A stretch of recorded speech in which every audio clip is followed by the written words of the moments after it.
Mas eu queria, na verdade, aproveitar essa retrospectiva que o Marcos fez, que foi tão boa, para fazer uma pergunta para ele, puxando, né, o chapéuzinho de comunista, olha só, de economista que nós do ato falho. Nós não temos esse chapéu de comunista, mas temos o chapéu de economista, sim. Eu queria fazer uma pergunta que tem muito a ver com o cenário que vai se desenhar na política brasileira para a eleição do ano que vem, que tem muito a ver com a questão fiscal, né? Vocês do IFE fazem um trabalho excelente de acompanhamento da trajetória da dívida pública e nos últimos relatórios aponta aí que para 2026, se quiserem fechar as contas, ou tem uma mudança estrutural, que é difícil, né, pela natureza eleitoral, ou aumenta entre 70 e 80 bilhões a arrecadação, ou seja, dá para aumentar imposto em ano eleitoral? Então, minha dúvida é, como é que você acha que essa pressão fiscal movimenta o governo, né, incumbente, e abre ou não abre a oportunidade para a oposição, seja uma terceira via ou a ala bolsonarista se movimentar, porque, enfim, a gente está vendo que está cada vez mais difícil para o governo cumprir seus compromissos, né, com o arcabouço fiscal.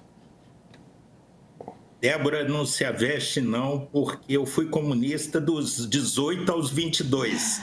O Roberto Campos falava que quem não foi comunista aos 20 não tem coração, e quem continua aos 40 não tem cabeça. Então, eu fiz um pouco essa trajetória, embora continue social-democrata, numa posição de centro-esquerda, acredito nisso, e embora seja uma ideia que esteja em crise no mundo inteiro e aqui no Brasil. Mas você tem razão. Paralelamente a toda essa ebulição política e institucional, há um mundo real, um mundo da vida das pessoas, da economia. E a economia brasileira não vai propriamente mal.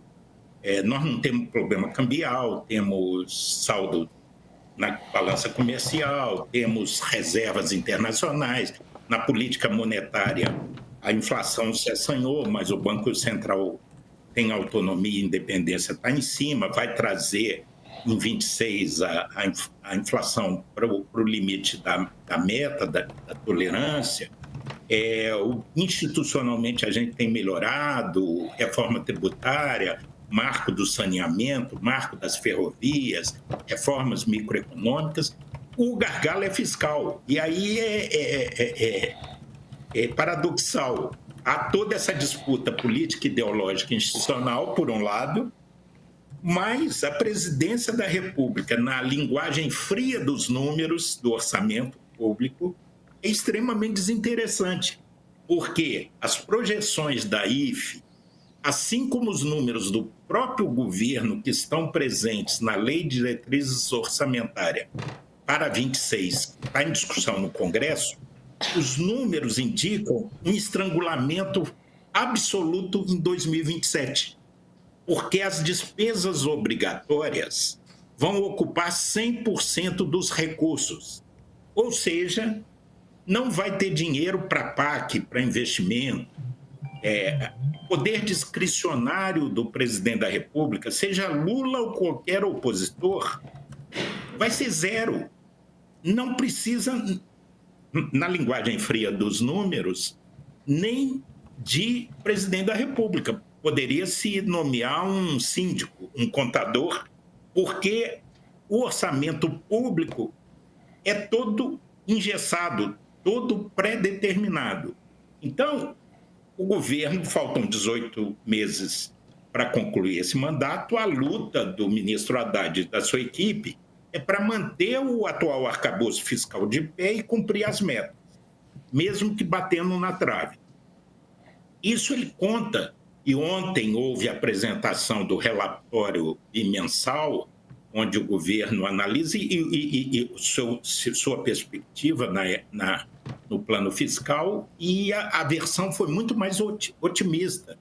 Eles, inclusive, suspenderam alguns contingenciamentos feitos.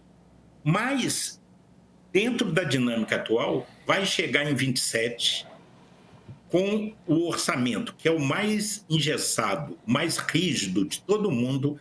Não há notícia em nenhum tempo de outro país com um orçamento tão engessado como o nosso. Em 27, nós temos um encontro, independente de quem vencer a eleição, se for alguém ligado ao Bolsonaro, se for o Lula, se for alguém do centro democrático, não importa, há um encontro inexorável com uma profunda reforma fiscal, que simplesmente o rumo atual é insustentável.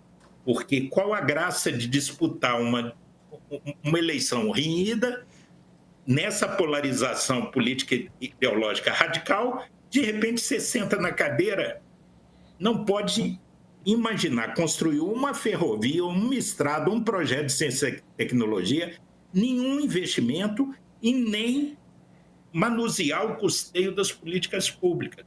Porque o que nós estamos falando vai faltar munição para as Forças Armadas, gasolina para a Polícia Federal e para o IBAMA, as repartições públicas não vão ter o dinheiro nem para água, luz, telefone, internet. Então, assim, é um não governo. Fatalmente, uma reforma virá, seja quem for o presidente da República. Você acha que tem, só para complementar, você acha que tem um risco da gente repetir uma tensão política como foi no Dilma II, de que tem um presidente eleito ou reeleito, né, dependendo, em que no dia 1 já tem que sentar e começar a cortar gasto, começar a propor reforma e fazer uma coalizão grande para passar medidas que são impopulares no final das contas? Como é que você sente esse clima, né, da política econômica?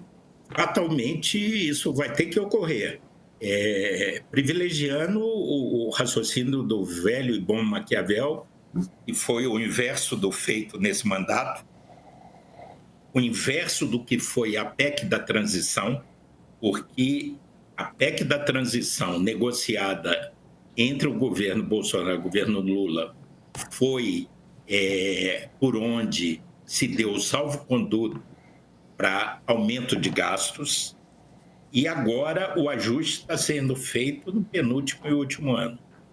E, então, nós temos, fatalmente, no início de 27, um cacife político, social conquistado nas urnas, o futuro presidente vai ter que submeter ao Congresso um conjunto de medidas para flexibilizar o orçamento, recuperar a capacidade de investimento e estancar o crescimento da dívida pública. É preciso, não é um objetivo fácil, é preciso clareza, diagnóstico correto, coragem, decisão política e, muito difícil, maioria parlamentar.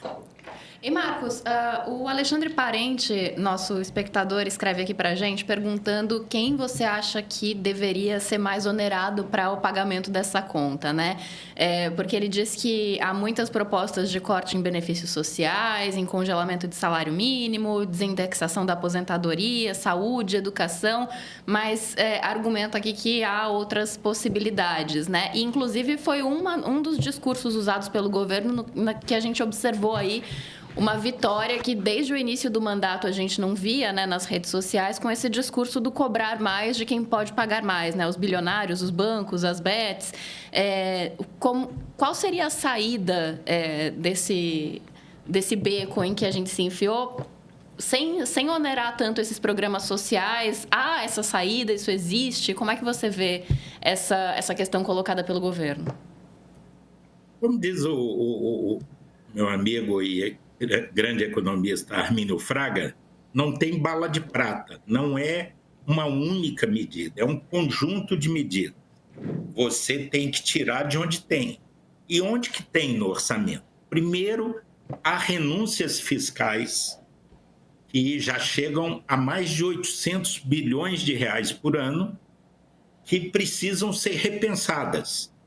Aí está o simples, o lucro presumido, aí está a isenção das filantrópicas, está o abatimento de saúde e educação no imposto de renda, está a Zona Franca. Então, tem uma série de renúncias que já, para um orçamento, qual a grana que o Lula tem, que qualquer presidente teria esse ano? 2 trilhões e 300. É a receita primária líquida. As renúncias anteriores à apuração dessa receita já montam a mais de 800 bilhões. Então tem que repensar isso. Aí tem que ir no bloco de despesas. 80% desses 2 trilhões e 300 vão para 6 despesas. Previdência, Bolsa Família, benefício de prestação continuada, abono salarial, folha dos servidores civis militares de todos os poderes e seguro-desemprego. Essas 6 despesas levam 80% do dinheiro. Tem que ser repensada a lógica. Previdência no Brasil e no mundo é um problema que vai ser abordado permanentemente por um simples fato: a mudança demográfica. A população está envelhecendo e está nascendo cada vez menos crianças. A taxa de fertilidade da mulher brasileira está em 1,4, que já é parâmetro europeu. Então, assim, são menos pessoas contribuindo e mais gente usufruindo. Isso não se sustenta ao longo do tempo. Então, tem que revisitar a questão da Previdência. Tem que desindexar e flexibilizar o orçamento. O problema é que não é congelar o salário mínimo, é evitar a expansão automática das despesas públicas vinculadas ao salário mínimo, que crescem, na regra de hoje, acima da inflação. E, às vezes, a receita não comporta, não aumenta no mesmo nível. Então, a dona de casa, o trabalhador, administra seu orçamento, sabe que não pode gastar mais do que tem indefinidamente, ano após ano. A dívida vai virando um processo de endividamento, vai em bola de neve, e aí não tem mistério. Tem que aumentar a receita ou tem que cortar a despesa. O Brasil, para atender aí o nosso espectador que interagiu, ele já tem a maior carga tributária da América Latina e entre os emergentes. Tem gente que fala assim, não, está tudo bem, não. 34% do PIB, nós estamos na média da OCDE, mas não é bem assim. Na OCDE estão os países desenvolvidos que têm outra história, outra formação do estado de bem-estar social. A França tem 45% do PIB de carga tributária, a Itália 42%, os países nórdicos 43%, 44%.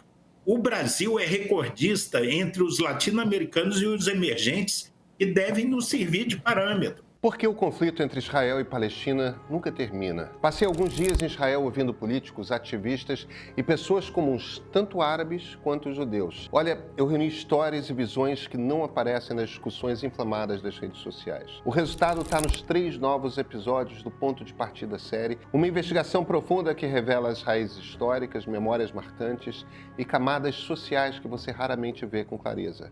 Não é sobre escolher lados, tá? Mas sobre finalmente entender como chegamos até aqui. Os episódios já estão disponíveis no streaming do Meio, para você enxergar esse conflito com novos olhos.